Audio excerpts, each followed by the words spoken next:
Përshëndetje. Mirë se erdhët në kanalin Rritu Financiarisht. Këtu flasim për mënyra të thjeshta, njerëzore dhe reale. Se si të kuptojmë më mirë paratë, si t'i menaxhojmë me qetësi dhe si të ndërtojmë hap pas hapi një jetë të qëndrueshme financiarisht. Poshtë në përshkrim do gjeni një link ku mund të shihni si investoj vetë në mënyrë të sigurt dhe afatgjallë. Por si gjithmonë, dua ta them qartë që në fillim mos merrni kur vendime për investime vetëm nga ajo që dëgjoni në internet. Flisni gjithmonë me një ekspert financiar, sepse çdo situatë është ndryshe dhe përgjegjësia është gjithmonë personale. Tani, le të flasim për diçka që shumë njerëz e mendojnë, por pak e besojnë se është e mundur, si të fillosh të investosh edhe me pak para. Pse njerëzit kanë frikë nga fjala investim? Në Shqipëri, Kosovë apo jashtë vendit, shumë njerëz kur dëgjojnë fjalën investim mendojnë menjëherë për rrezik. Mendojnë për mashtrime, për humbje, për gjëra që janë për të tjerët. Por në të vërtetë, investimi nuk është mashtrim. Mashtrim është informacioni i gabuar. Nëse nuk di si funksionon, po, mund të humbësh. Por kur mëson, kur e bën me logjik dhe durim, investimi është mjeti më i sigurt për të ndërtuar liri financiare. Nuk ka të bëjë me fat. Ka të bëjë me njohuri, durim dhe plane të qarta. Nuk ke nevojë për shumë para për të filluar. Shumë njerëz thonë, do filloj të investoj kur të kem më shumë. Por e vërteta është se nuk do kesh kur shumë nëse nuk fillon sot. Investimi nuk është për ata që kanë miliona. Është për ata që kanë disiplinë. Nëse sot mund të vendosh edhe 10 euro, 20 euro në muaj. Ajo shumë mund të duket e vogël, por me kalimin e viteve mund të kthehet në mijëra. Sepse fuqia e investimit nuk është në shumën që vendos, por në koha që lë paratë të punojnë për ty. Paratë mund të punojnë për ty. Shumë prej nesh jemi mësuar të punojmë për para. Por askush s'na mëson që edhe parat mund të punojnë për ne. Kur investon, ti vendos parat në punë.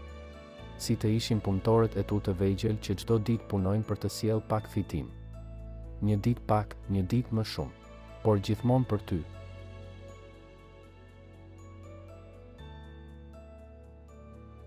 Dhe sa më gjatë ti lësh të punojnë, aq më shumë rritet puna e tyre. Ku mund të fillosh realisht pa rrezik të madh. Nëse je fillestar, mos kërko fitime të shpejta. Fillimet e sigurta janë gjithmonë më të ngadalta, por shumë më të forta. Ja disa mënyra të thjeshta dhe të sigurta për të filluar. Fondet indeks, këto janë si një grup aksionesh nga kompani të mëdha, si SP 500. Në vend që të zgjedhësh një kompani, ti investon në qindra të tilla për një herë. Kështu, nëse një bie, të tjerat e mbajnë ekuilibrin. Është mënyra më e qetë për fillestarët. ETF janë thuajse të njëjta me fondet indeks, por mund t'i blesh dhe t'i shesësh lehtë, madje edhe me 10 ose 20 euro.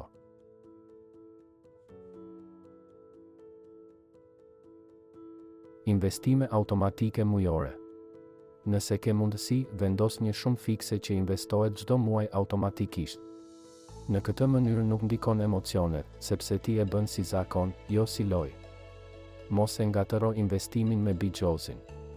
Ka njerëz që blejnë kriptovaluta, bëjnë tregti ditore, apo kërkojnë fitime të menjëhershme. Por kjo nuk është investim.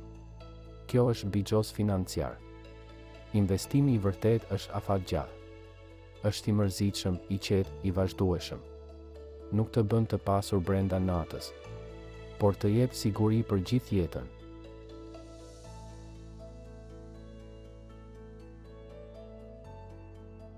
Pjesa 6, shembuj të thjeshtë që çdo shqiptar mund t'i kuptojë. Mendo për këtë shembull. Nëse çdo muaj kursen vetëm 20 euro dhe i vendos në një fond që rritet mesatarisht 7 në vit, pas 10 vitesh do kesh më shumë se 3.000 euro. Pa bërë asgjë. Vetëm duke qenë i qëndrueshëm. Nëse e rrit shumën në 50 euro në muaj, pas 20 vitesh mund të kesh mbi 25.000 euro. Nuk është magji. Është fuqia e përbërjes, interesi që rrit interesin, fitimi që sjell më shumë fitim. Pjesa 7. Si të fillosh praktikisht. Nëse je në Shqipëri, Kosovë apo jashtë vendit, mund të fillosh lehtë duke hapur një llogari investimi online në një platformë të licencuar. Për shembull, nëse jeton në BE ka platforma të sigurta si Freedom24, Degiro, Nordnet, Trading 212, Revolut, që lejojnë blerje fondesh indeksi.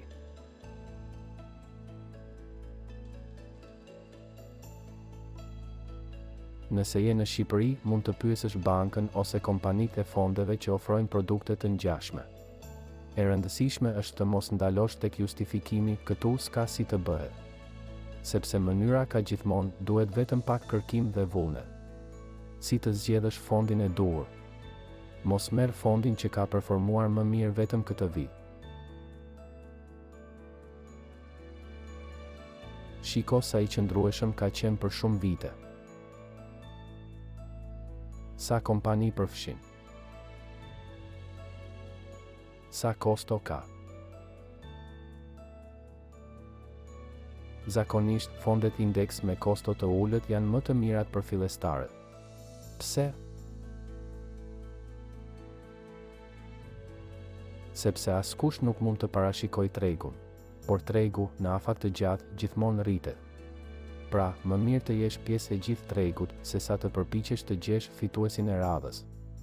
Mos u frikëso nga luhatjet. Ka ditë që tregu bie. Ka muaj që duket sikur ke humbur para. Dhe këtu shumica dorëzohen.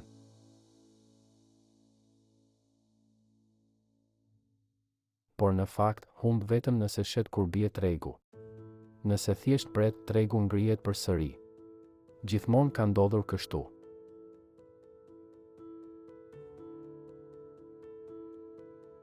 Investimi kërkon nerv të fortë dhe zemër të qetë. Në momentin që të tjerët kanë frikë, ata që janë të duruar fitojnë. Shmang emocionet dhe vepro me rregull.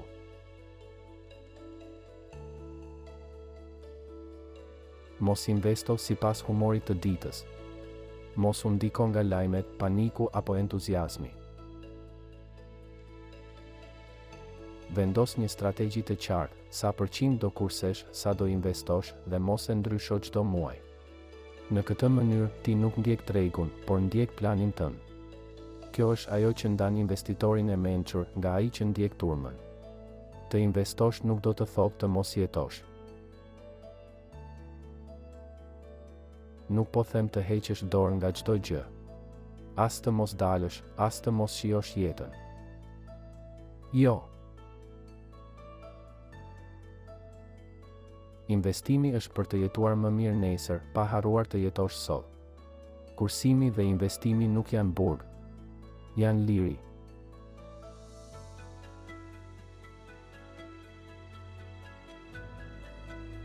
Kur ke kontroll mbi financat, ke kontroll edhe mbi jetën. Fillimi është gjithmonë i vogël. Mos mendo që duhet të bësh shumë menjëherë. Fillimi është gjithmonë modest. Edhe 10 euro në muaj janë më shumë se zero.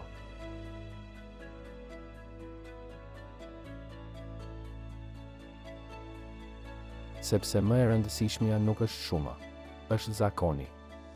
Një ditë, kur të kesh më shumë mundësi, thjesht do shtosh shumën, por zakoni do të jetë aty. Dhe ky zakon do të të çojë drejt sigurisë financiare.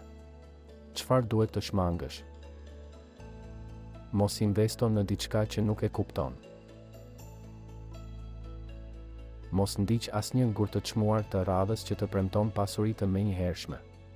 Nëse tingëllon shumë mirë për të qenë e vërtetë, zakonisht nuk është e vërtetë. Mbaj mend këtë. Investimi i mirë është i mërzitshëm, por është ai që të jep qetësi, jo ankth.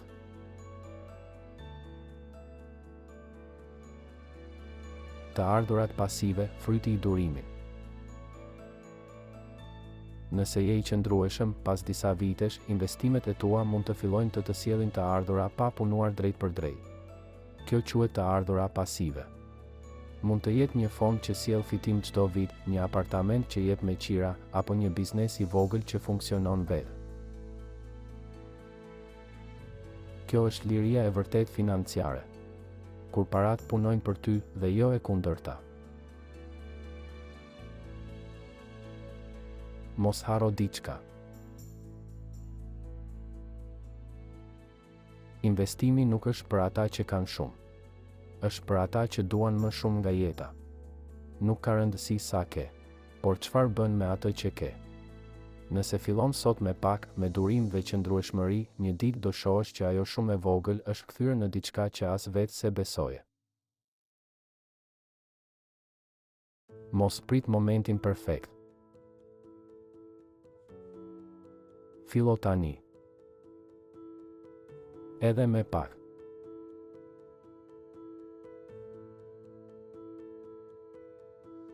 Sepse ajo pak është fara që do të jap lirinë e nesërme. Nëse kjo video të ndihmoi të kuptosh që investimi është I mundur për çdo, abonohu në kanalin Rritu Financiarisht që të mos humbasësh videot e ardhshme mbi kursimin, investimin dhe ndërtimin e një jete të qetë financiare. Dhe nëse një dik që mendon se investimi s'është për mua, shpërndaje këtë video.